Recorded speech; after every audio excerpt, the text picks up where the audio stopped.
Agora são 11 horas e 30 minutos no horário de Brasília. Muito bom dia. Este é o canal do Boi News. Hoje, segunda-feira, 26 de abril.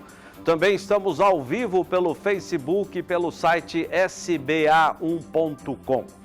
A inflação deve terminar o ano em 5,01%. A estimativa de economistas consultados pelo Banco Central está no Boletim Focus desta segunda-feira. O índice fica acima da meta inflacionária para 2021. A estimativa anterior de segunda passada apontava em 4,92%. O Índice Nacional de Preços ao Consumidor Amplo, o IPCA, tido como inflação oficial. O relatório traz ainda a expectativa de 5,5% para a taxa Selic de juros no final deste ano. A estimativa anterior era de 5,25%.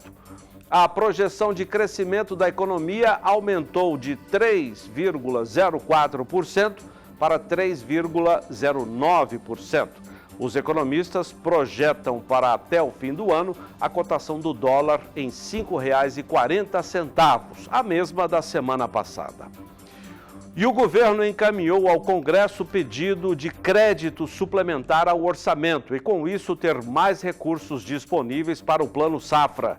Na verdade, o que o governo quer é mais do que a devolução de R$2,5 bilhões que os congressistas retiraram do orçamento da agropecuária. Ao vivo da Bolsa Brasileira de Mercadorias em São Paulo, as informações de Walter Pulga Júnior. Bom dia, Pulga. Bom dia a vocês, Aidan. Bom dia a todos.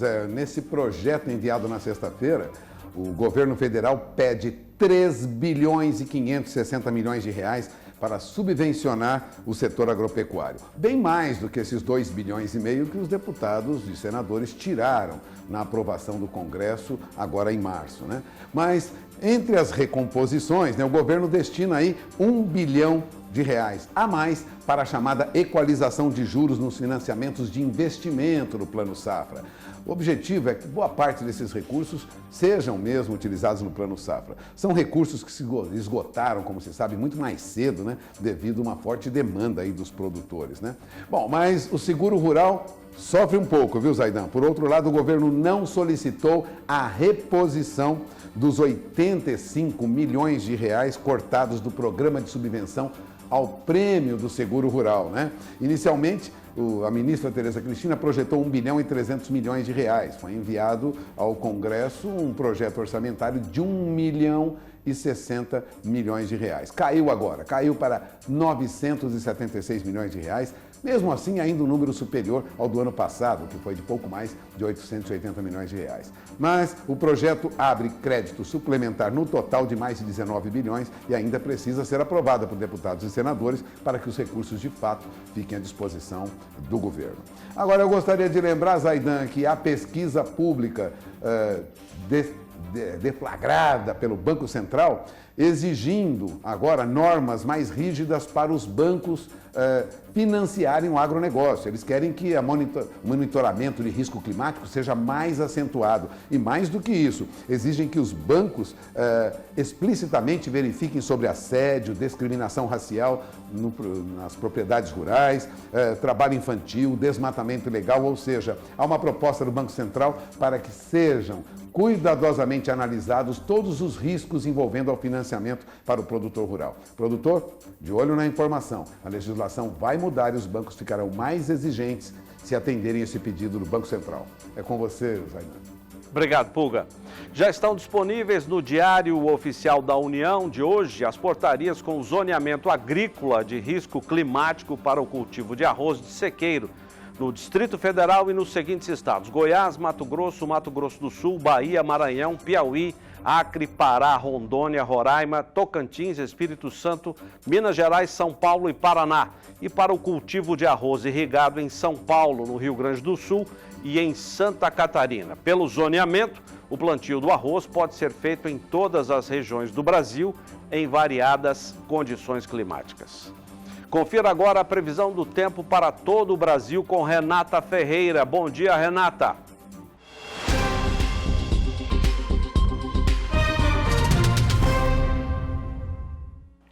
Bom dia! A semana começa com a frente fria que avança rapidamente pela região sul e sudeste do país.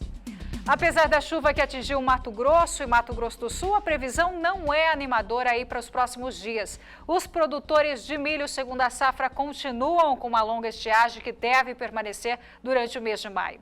Com o avanço de uma frente fria a partir de hoje pelo sudeste, retornam as pancadas de chuva nas áreas produtoras de café no sul e também zona da Mata Mineira. Chuva bem-vinda para os grãos de café que estão em fase aí de desenvolvimento.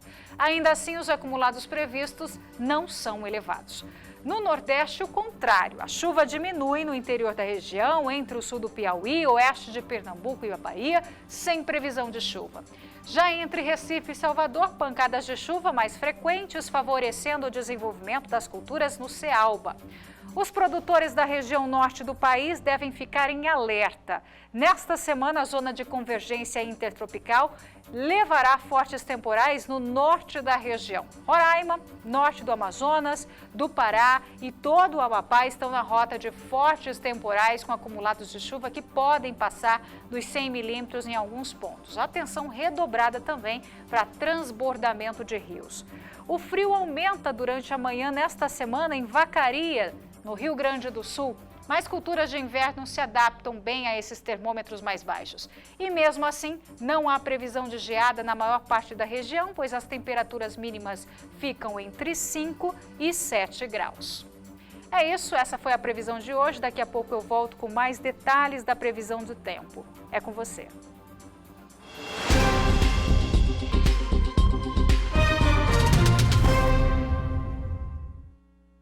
Está a um passo de ser votado no plenário o projeto de decreto que prevê a venda direta de etanol pelas usinas.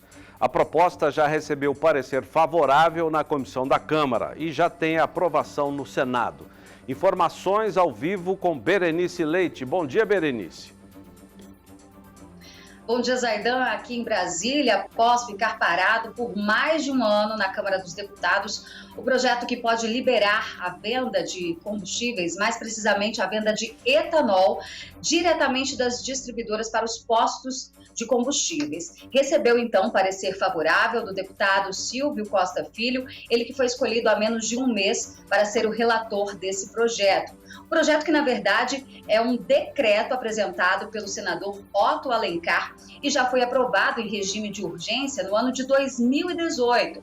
O relator do texto na Câmara defende que, sem o intermédio das distribuidoras, podem haver vários benefícios, entre eles a desburocratização e também o preço final ao consumidor deve chegar com certeza menor.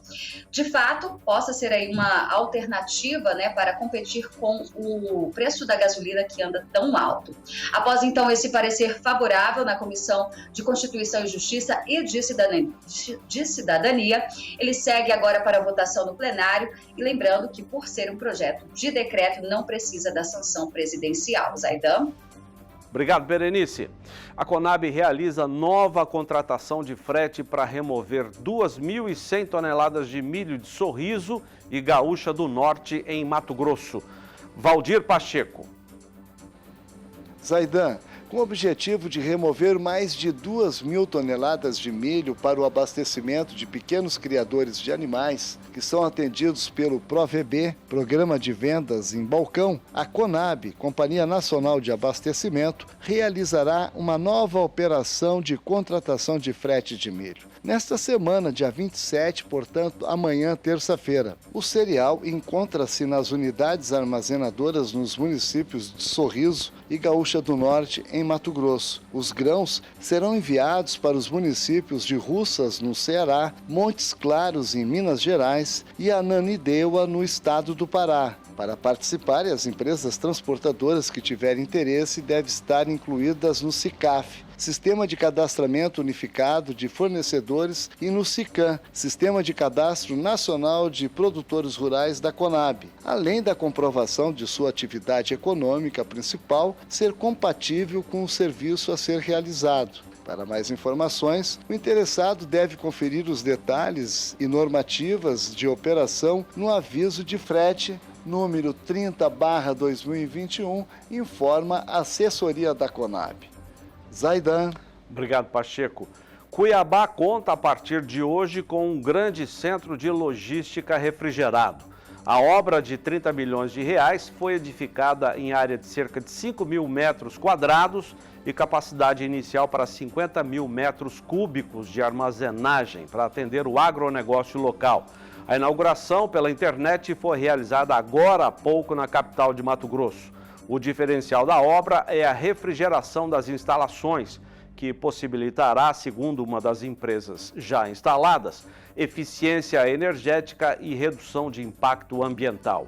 A Superfrio, responsável pelo empreendimento, anuncia um plano de expansão para o segundo semestre deste ano e também o ano que vem. A meta é quadruplicar a capacidade inicial. A empresa, com sede em Ribeirão Preto, São Paulo, informou ainda que mais 5 centros logísticos frigorificados devem ser construídos nos próximos meses, nas regiões centro-oeste e norte do país. A presidência da Única, União da Indústria da Cana-de-Açúcar, enviou cartas ao Palácio do Planalto e parabenizou o presidente Jair Bolsonaro pelo discurso realizado no primeiro dia da cúpula de líderes sobre o clima na semana passada. Informações ao vivo de Vinícius Souza. Bom dia, Vinícius. Oi, Zaidan, bom dia para você, bom dia para quem está ligado aqui no canal do Boi, acompanhando sempre a nossa programação.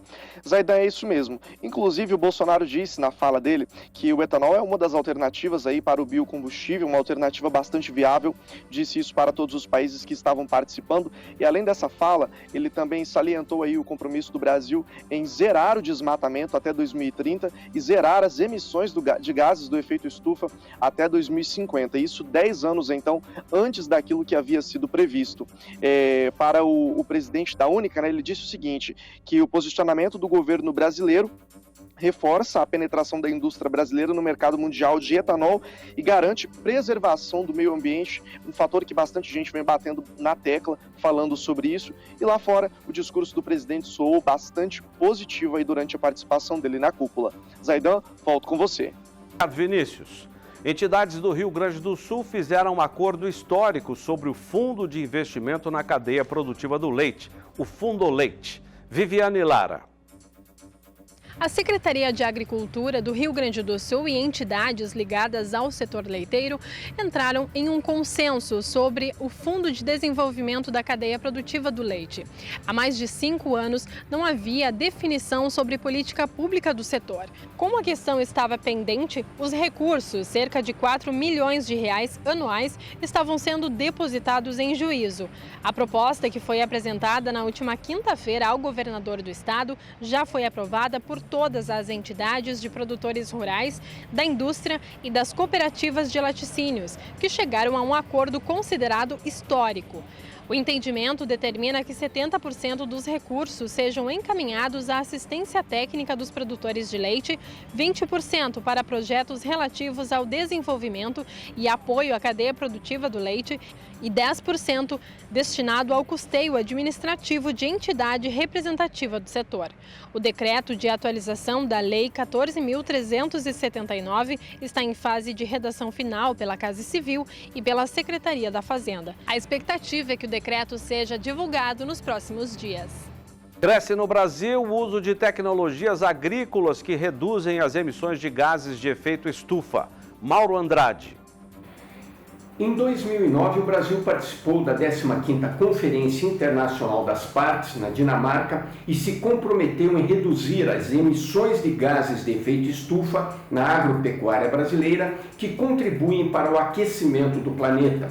Em 2010, o Plano ABC, Agricultura de Baixo Carbono, elencou 6 itens para a redução das emissões: manejo e integração lavoura-pecuária, integração lavoura-pecuária mais florestas, plantio direto na palha, recuperação de pastagem degradada, utilização de dejeto animal e utilização de inoculantes biológicos.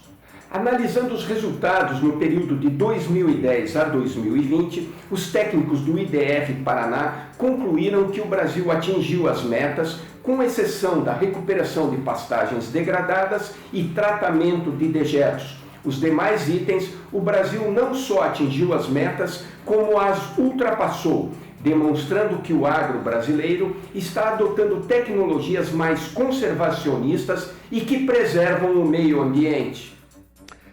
O CB News termina aqui. Muito obrigado pela sua audiência. O programa volta amanhã às 11h30 no horário de Brasília, aqui no Canal do Boi. Fique agora com o programa da Matsuda.